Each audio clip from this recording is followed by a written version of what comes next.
अयुक फोंबसे Phong की मरु ओइबा कंटेंट खरा लखोचरगा मैम द शेयर तौजरके अहानबदा मणिपुर थोकपा थौदो वाथोक की मरु ओइबा कंटेंट शेयर तौजगे सेल काकपीगनु हाइरुबी नुपी अमा मथंता थबक सोलंबगी वाथोक एम्प्लॉई अमा सस्पेंड तौखरे प्रधान मेंबर सिंगदना शोकॉस नोटिस थाखरे Mahatma Gandhi national rural employment guarantee scheme की मखादा सुफम थोकपा थबक सिंग निमित मसिंग सुना सुजगे हाइरुबगीदमा महा खक्तंग थबक सोलंबा अमसुम साजिनबा चे सांग सिजिनदुना खुसुमन मटपगी वहाउदा लेंगाकना खुद थाबा हौरे अहानबा खोंगथांग ओइना कोंथौजम ग्राम पंचायत की ग्राम रोजगर सेबे GRS अमा थबक की सस्पेंड तौखरे अदुगा ग्राम पंचायत असिगी प्रधान अमसु मेंबर सिंगी मथक्ता एक्शन लौरोइदबगी मरम करी लेबगे हाइबदो खंगलकनबा शोकॉस नोटिस थाखरे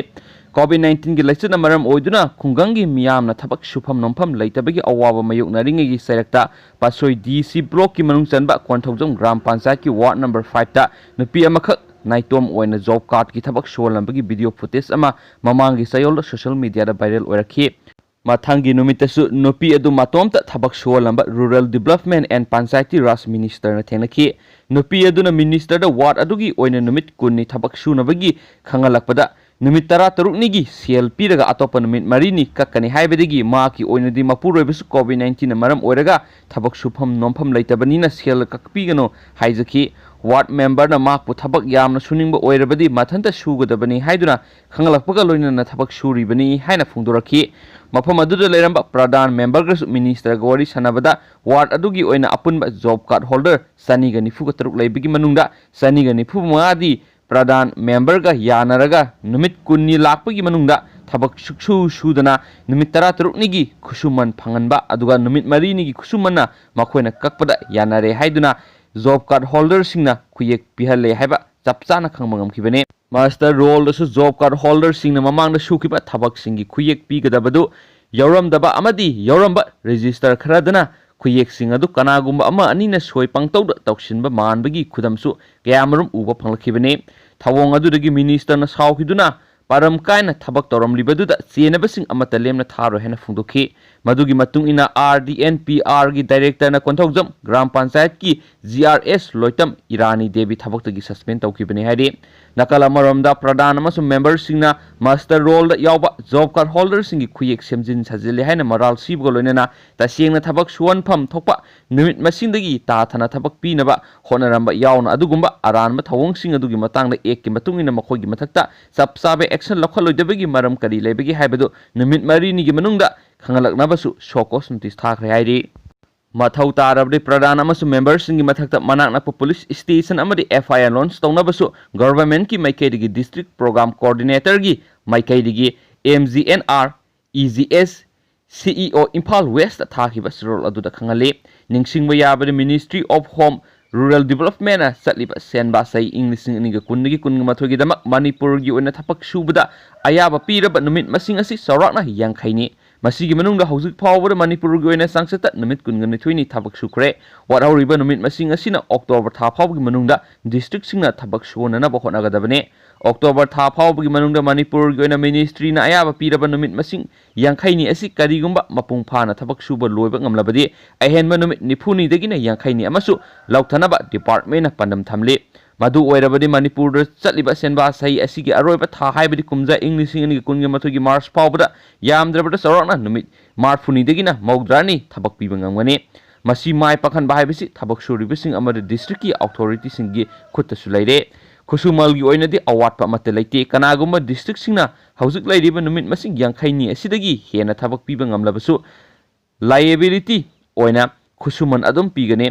MGNR EGS की मखाद सुगदबा थबक सिंगी वर्क एस्टिमेट खुदिमा मरी लेनबा इंजीनियर टेक्निकल स्टाफ सिंगदा अथुबदा साबा लोइसिननबा ममांगदा डिपार्टमेंट खंगनबसु लैख्रबने हेनुस पाउसना मखा तरखले अतोपा पॉलिटिकल गोइबा पाव मनमो सलाम जोय BJP दगी तोखरे वांगोई असेंबली कंस्टिट्युएंसी दा हाना MLA ओइरंबा लोइनना भारतीय जनता पार्टी दा सीनियर वाइस प्रेसिडेंट ओइना थौपुरंबा सलाम जोय BJP दगी तोखरे BJP मणिपुर प्रदेश दा एड्रेस तौदुना पिसिनखिबा माकी फम थदोपगी सिरोल अमदा माक ngasiदगी भारतीय जनता पार्टी मणिपुर प्रदेश की प्राइमरी मेंबरशिप दगी तोक्सरे हैना फुंदोखि बीजेपी तोखरब हानगी एमएलए सलाम जोयना पाउक्सी एसिग वरी सनबद हाई मांगना पार्टी तोप असि थोइदोप मरम अमा लेते मांगना वांगो एसी की मियाम की अवा अना कयादा मतेंग पांग पामजबना महाक लाकदोरिबा मरक की मिखल असिदा मिरेप ओइना मिखल थेंगनगनी हंदक की मिखल असिदा महाक सोयदना माय पाकनी हाइबगी थजब लै हेनसु फोंदोखी अतोप पाव अमनमु कनीगे कोनना कांस्टेबल अमा फारे हौखिबा था असगी तरुक की नुथुल पुंग तरुक रोम ताबा मतमदा एनएबी की टीम न तोरबुंग काइथेल की थोंग मनाक्तगी कनी किलोग्राम 12 कोनना फाखिबा मियदु मणिपुर पुलिस की ड्राइवर ओइना लेबा कांस्टेबल ने माकी मथक्त डिपार्टमेंटल इंक्वायरी अमा सथरगनी कनीगे कोनना फारबा पुलिस कांस्टेबल अदुदि डेविड ऑनखोलाम हौकिफ ने माग बिष्णुपुर डिस्ट्रिक्ट पुलिस की फवाक साउ इथाई पुलिस स्टेशन ड्राइवर ओइना पोस्टिंग ताबा कांस्टेबल ने माकी मथक्ता एनएबी पुलिस स्टेशन केस में लखटपगी मतुंगिना थबक्तगी सस्पेंड तौरे माकी मथक्ता डिपार्टमेंटल इंक्वायरी अमा सथरगनी हेनसु पाउसना फोंदोरखली हाइदबा अमसुम यामना नुंगाइतबा थमोय सुकनुंगाय ओइबा मरु ओइबा पाव मनमो पॉजिटिव ओइबी नुपी अमा लायेंबिदबदगी वाथो ओइख्रे अंगांग उननबा अथु अकाइगी ओइना पुखलकपि नुपी अमा कोविड-19 पॉजिटिव ओइबिनी हाइदुना इम्फाल की सिटी हॉस्पिटल दा लायेंबियु यादबदगी ngasi achauba wathok ama thokre thajaba yaba mafamdagi phangwa paun hai nupi adu angang unarunabagi thawal leiba hospital amada pukhalubuda covid-19 test tokhi test adu da mak positive oire haiba khanglakhi maduna maram oirega hospital adu dagi imphal da leiba hospital amada makhatana layeng lunaba tharakhi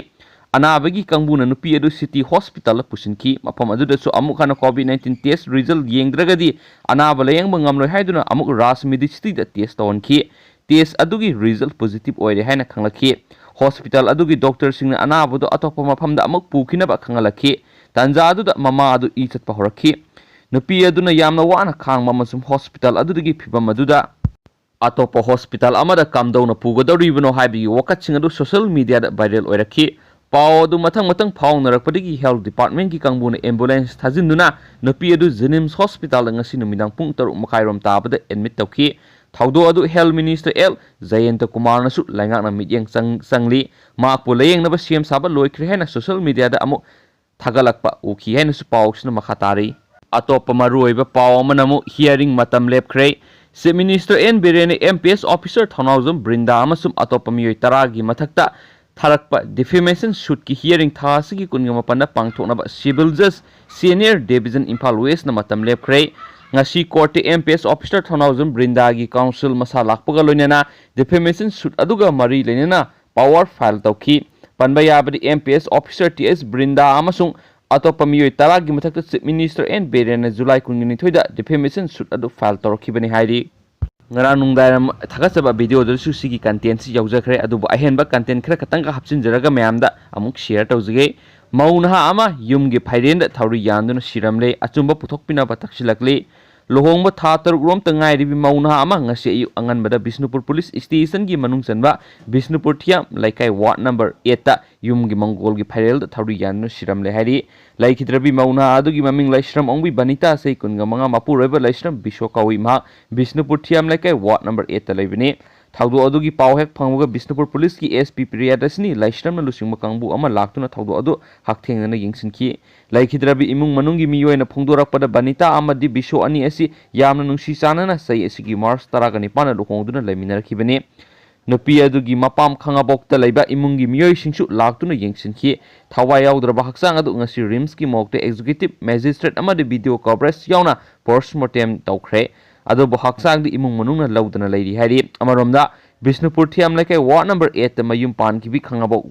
part 1 awang laikai di khundrakpam ningo laishram ongbi banita ma ki mapuroibagi mayum da yamna singnaningai oiba mongda ngasi ayuk thauri yanduna siraga leiramliba adugi matangda khangabok awang laikai da leiba Bangsi Bodon Youth Club BYC gi maike digi misi asiga mari lanena achumba wayal puthokpiu haina phongdorakli napi masa asi luhongkiba tha taruk rom sure misi asi mapuroibagi mung manungi miyoi singna lauktunaraga hatpra haibagi singna sauna lai maramaduna athuba matamda laingangna achumba langla langjin puthokpiduna mara lairiba miyoi singbu terak pibiu haina Bangsi Bodon Youth Club BYC khangabok secretary moirangthem kisana thadorokpa sirol amana khanglagli अथुब मतम मरी लेना बलंगा की मैकेदी की असुंबा लंगला lunging पुथोक्त्रबदी अरे पलैतन अकन बखोंजंग संगसिलगनि हैना club असि की मैकेदी की मखा तानासु फुंगदोरखली थैंक यू।